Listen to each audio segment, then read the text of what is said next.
Crusaders, it's another Super Rugby title. Bloody hell. Was it 5 in a row now? Unbelievable side. Congratulations to the Crusaders. Commiserations to the Chiefs. They put in a pretty good effort. This game, funnily enough, was kind of neck and neck up until the Crusaders had to play with a two-man deficit. But it's from that point, I feel like this game turned on its head.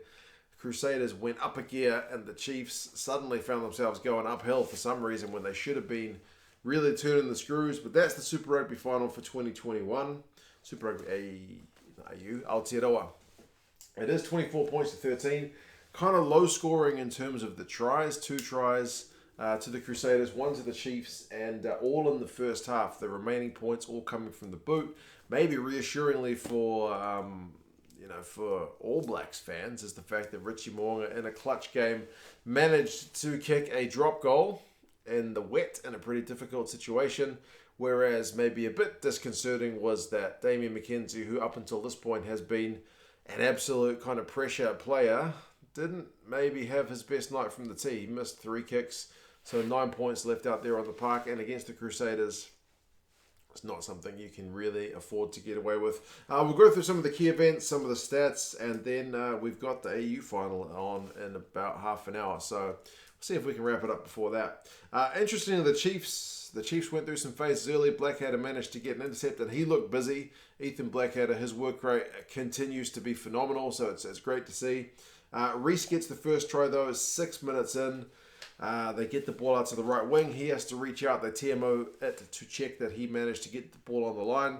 Didn't need to check it for as long as they did because it was a pretty clear and obvious try for mine, and I'm a Blues fan. 7-0. That being said, it wasn't all plain sailing for the Crusaders despite that kind of early try. Mwanga kicked it out on the full, so he didn't have a perfect game. And Weber, unfortunately, had to go off for an HIA on like 13 minutes. He did come back on, though. He was all right. He played the majority of the game. And from the resulting penalty, the Chiefs managed to kick one to make it 7-3. 15 minutes, though, the Crusaders hit back as if you score 3, we'll take 5. Because David Havili put in a nice little grubber. They had advantage. D-Mac couldn't handle the ball because it had a bit of a wicked bounce. And who gets it? But that bloody Will Jordan, man. He's got just such a knack for try scoring. He's always in the right place at the right time. And that's not luck. That's not luck. They missed the conversion, so it's 12-3. Pretty brutal for the Chiefs at that point because they just got themselves on the board. That being said, they did manage to get themselves on the board through none other than Damian McKenzie. Interestingly, it came from a penalty. Bryn Gatland kicks for touch. He looks to have cooked it just a little bit too far, but he pretty much gets it spot on, like quite a long kick for touch. He probably maybe didn't quite mean it to go as far as it did. Maybe he did, I don't know. It was a pretty hairy one. He looked to have kicked it dead, but it gives them really good field position 5 meters out. They maul it, which just seems like crazy, because how many times have you seen the Crusaders just eat up opposition mauls this season? All the bloody time, so their maul doesn't really go anywhere. But they are able to get the ball. Like Tuhuriarangi looks to go blindside, he goes open side when they decide to spin it. And they manage to get it really wide quickly enough. Nankiville with a beautiful chicken wing offload. And D-Mac just blitzes over in the corner for a great try to the Chiefs. And a hell of a conversion to make it 12-10. So suddenly it's game on. 32 minutes, the Chiefs have another chance for a 5 meter line out. And they maul it again, and sure enough, it gets stopped. And that was all from a moment where they actually went close to scoring another try, but the ball was like millimeters short of the chalk, but it was certainly short. And 36 minutes, the Crusaders do that kind of salt in the wound thing. Oh, you guys missed the score down that end? We're going to go down the other end and kick a penalty. So they did it 15-10. There was a captain's referral on 40 minutes. The Crusaders, they were checking some foul play on Sokula, but there was nothing there, so they lost their referral for that one. The Chiefs had a chance to kick a penalty from there, but D-Mac missed it, so it's 15-10 at halftime. The captain's referrals are honestly starting to get on my nerves at this point in the season. I know some people think they're great, but honestly, the amount of time wasted on these bloody captain's referrals takes away from the benefit of when they're right and when some kind of wrong is corrected. For mine, there's a lot of faffing about it. The TMO takes long enough as it is. This just adds an extra layer of waiting, which is not that one I'm that keen on. Like, if you want to make the game like American football, at least add some ads in or something. Like, instead of me sitting here watching the TMO and the two touch judges just kind of standing with their hands on their hips, looking at the big screen, waiting for them to find the footage, run an ad, plan it, 30 seconds, make some more money. At least put that money back into the game. I'll go get a beer while you're showing the ad. Like, just me looking at the referee, bloody O'Keefe, I don't know. It needs to be managed better. I know it's still in its infancy. They can tweak it. I think it needs tweaking. I don't like it in its current form.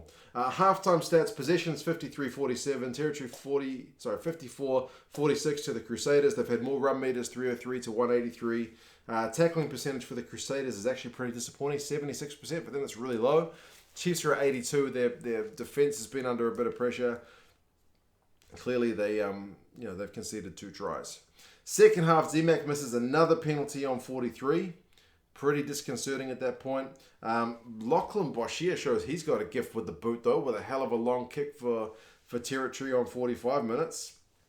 Interestingly, there's a yellow card for Cody Taylor on 53 minutes. He tackles Damian McKenzie in the air. McKenzie falls pretty heavily. It's a line-out move from the Chiefs, which goes long, and D-Mac's jumping up to catch the thing, which is unusual. It's not like a kick high ball, but Taylor can't be tackling him like that, and he gets yellow carded. Some people will say it should have been red.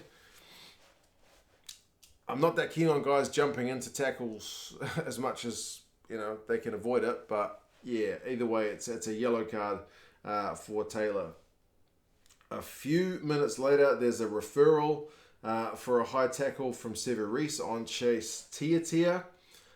This one, honestly, I think it was hard because there was one angle that was like obstructed by ALB.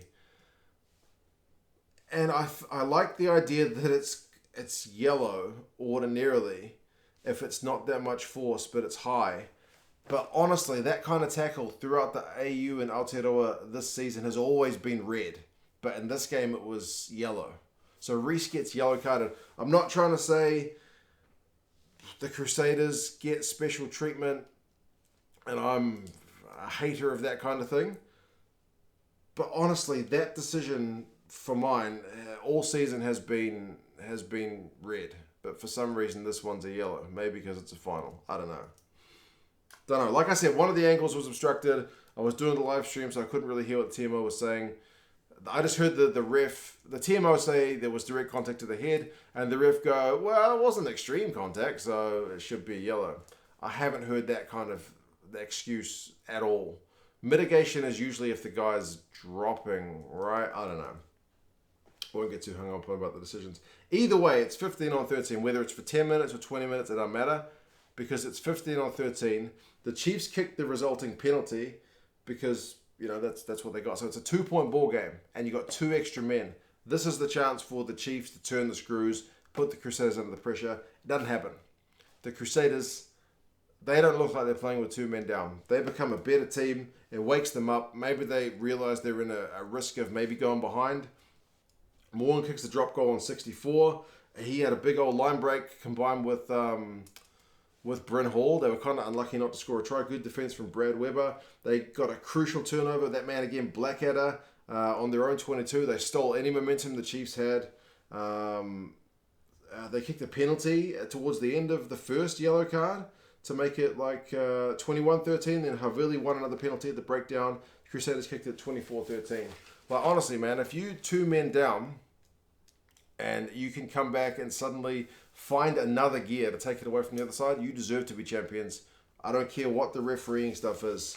Like, the Chiefs had an opportunity and they just couldn't quite execute. DMAC misses 9 points in terms of penalty kicks, and they just can't control the game with the extra men. Whether that's the pressure, whether that's the Crusaders just being too good, don't know. Run meters 467 to 389 to the Chiefs. Possession 44-56, territory 44-56. So the Chiefs actually end up with more ball in that second half.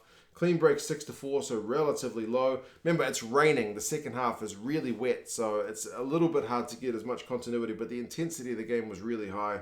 Penalties conceded 14-10, so relatively high for the Crusaders. Defenders beaten is 20 apiece.